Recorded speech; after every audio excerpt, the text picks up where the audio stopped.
uuel aastal uue hooga. Aasta esimeseks autoks on siis siiamaani kõige võimsam auto, mis meil olnud on. Tegu on siis BMW M550 diisliga. Autol originaalis on 294 kilovatti ja circa 750 Newtonit väänet. Aga siin on siis ES Racing tal natukene jõudu juurde aidanud teha. Ehk siis nii-öelda Stage 1 remapiga on sellel autol nüüd 401 kilovatti ja circa 1070 Newtonit väänet. Siukses perevagunis. Väga huvitav kogemus. Autol on siis 3-liitrine diiselmootor. Mitte 1, mitte 2, mitte 3 turboga nagu eelmine generatsioon sellest, vaid 4 turboga. Nagu on siis näiteks Bugatti Veyronil. Ja seda turbode järele nii-öelda aitamist või seda järele tulekut on päris huvitavalt tunda. Et autol on justkui mitu etappi, kui see nüüd tal gaasi põhja vajutab, mitte küll praeguse ilmaga. Pigem siukse suvise sooja ilmaga puhtal asfaldil. Üldiselt siis auto on G31 generatsioon aastast 2019. Näeb välja siuke üsna tavaline 5. seeria BMW, eriti nende väikeste talvevelgedega, mis tal praegu all on.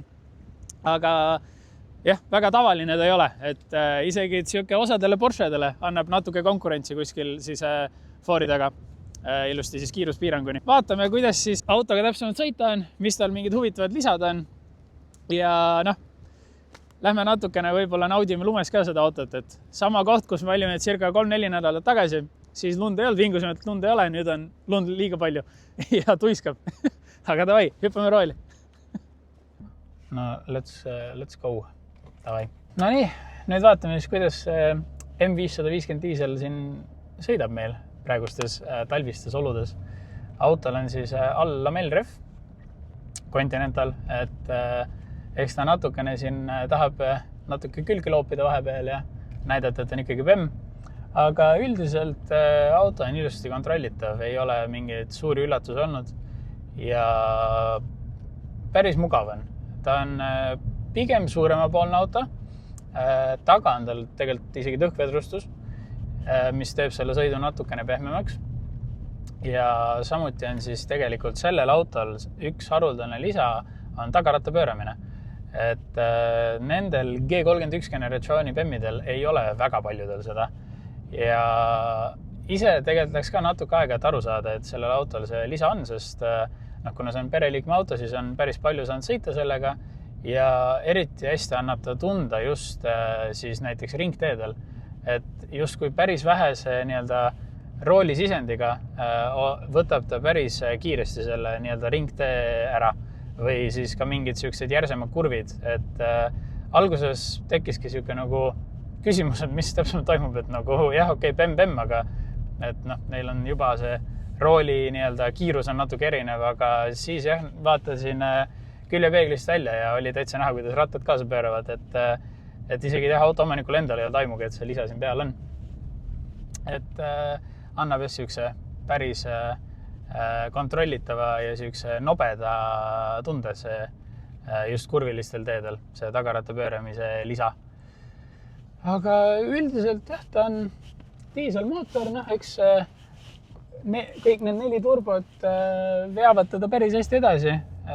Möödasõidud asjad ilmselgelt ei ole mitte mingine probleem ja üllataval kombel ka tegelikult kütusekulu on päris mõistlik, et siuke circa 8,5 liitrit 100-le on kütusekulu, et jah, selle autoga küll sõidetakse natuke rohkem ka maanteed, aga sellise jõu koha pealt ei tea väga teist autot, mis nii hea kütusekuluga oleks. Ja lisaks siis igasugused istmeventilatsioonid, suur pagasnik, et minu arust ülihea kombo, et nii-öelda pereautoks sobib väga hästi ja tegelikult kui tahad ka siukest entusiastlikumat sõitu teha kuskil kurvilistel teedel, siis ma arvan, et sobib ka selleks täitsa hästi. Et üldiselt jah, võib väga rahule jääda ja siuke hea kulgur ja samas ka üsna nobe ja sportlik auto, kui vaja on. Et jah, ainus, mis võib-olla puudu on see, et kuna see jõudu on siin omajagu, siis võiks ka väljast see heli olla natukene plärtsuvam ja mürtsuvam, aga samas jällegi siis ta ongi nüüd siuke hunt lambanahas, et pigem ei oskaks oodata sellisest autost sellist minekut.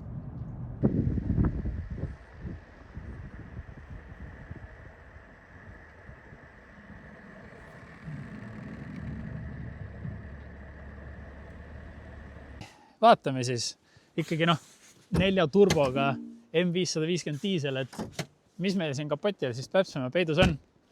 Suure jõuga auto, siuke sportauto isegi tead.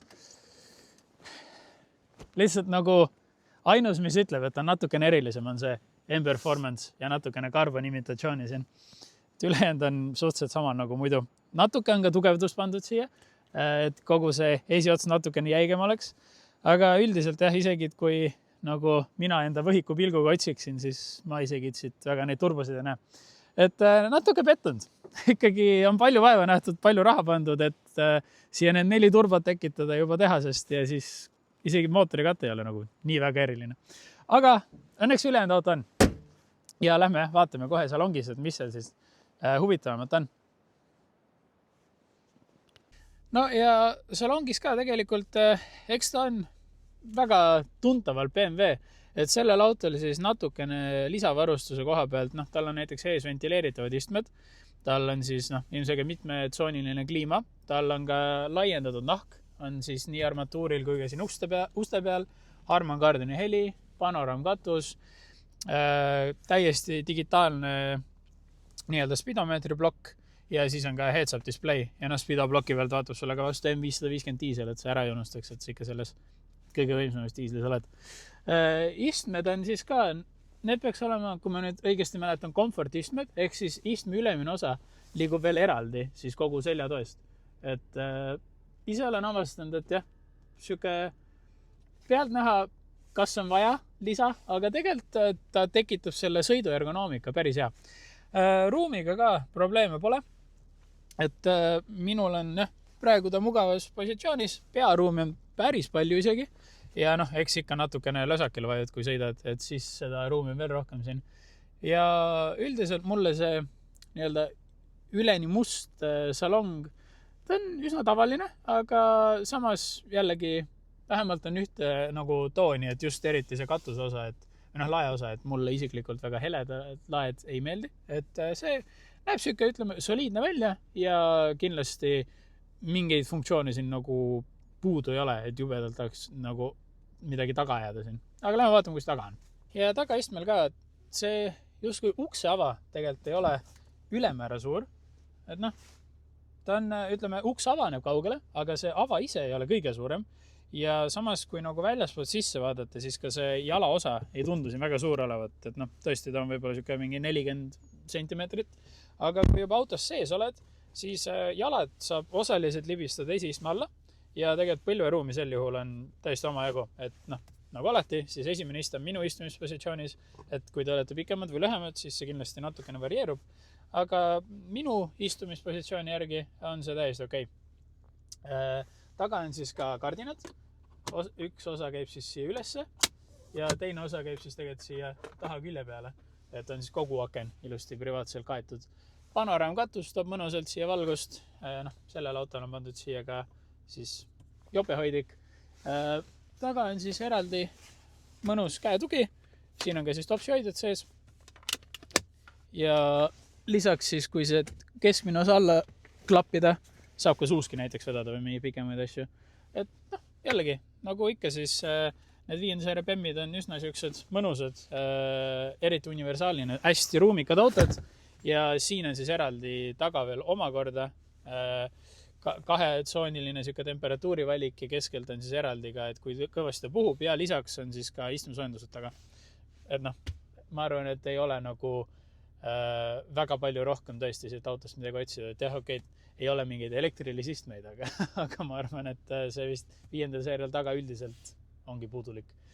Et jah, mina ütleks, et siuke päris mõnus pereauto, eriti arvestades, kui palju jõudu ja minekut selle kapoti all on, et siia kogu pere sisse pakkida ja kuhugi roadtripile minna on, ma arvan, päris hea. Arvestades kütusekulu on siuke circa 8,5 et ma ei oskagi konkurenti otseselt tuua praegu sellele autole.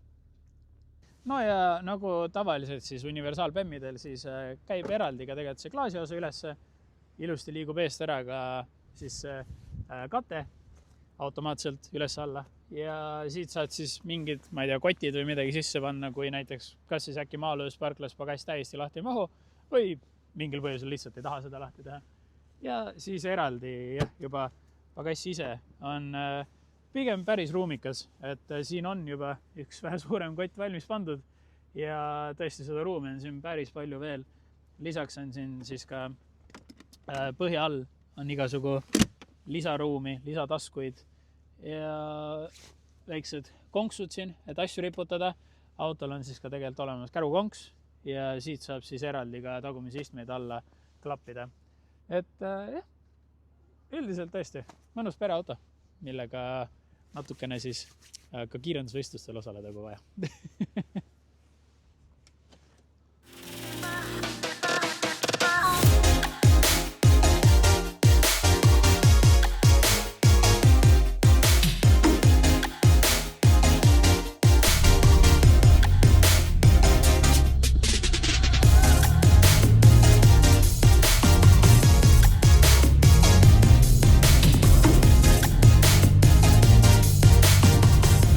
Nii, kokkuvõte siis sellest hundist lambanahas.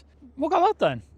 Mugav, nobe, ruumikas ja ongi, kui eesmärk ongi näiteks see, et keegi ei teaks, et sul on siin üle 500 hobu ja kapoti all ja 1000 Newtonmeetri, siis minu arust seedab enda eesmärki päris ilusti. Ja samas ongi, taga on sul õhkvedrustus, laseb ennast üles alla, kui näiteks kotte pagassi laed või laod.